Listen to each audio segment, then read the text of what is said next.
నేను చాలాసార్లు చెప్పాను, ఆమె మీ అత్త కాదు అమ్మా అని. కానీ ప్రతిక్షణం నీ మాటలతో ప్రవర్తనతో చిత్రహింసలు పెట్టావు. చివరకు భరించలేక వెళ్ళిపోయింది.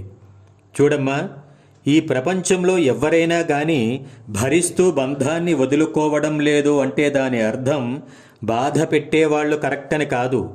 బాధ పెట్టే వ్యక్తిని బాధలు భరిస్తున్నవారు అంత ప్రేమిస్తున్నారని. ఇక వాళ్ళు భరించలేక వెళ్ళిపోయారు అంటే దాని అర్థం వాళ్ళు బంధం తెంచుకున్నారని కాదమ్మా. తనను వదిలించుకోవడంలోనే ఆనందం ఉందని గ్రహించి బాధ పెట్టేవాళ్ళు ఆనందంగా ఉండాలని వెళ్ళిపోతారు. కానీ ఇప్పుడు నువ్వు పూర్తిగా ఓడిపోయావమ్మా. ఎందుకంటే కూతురు కన్నా ఎక్కువగా చూసిన అత్తను హింసించి పంపడం వలన నీ భర్త, మిగిలిన కుటుంబ సభ్యులు ఆవేదన చెందుతున్నారు. దానితో నీ జీవితం పతనమైంది. అయినా నువ్వేమైనా దేవతా స్వరూపానివా తల్లి?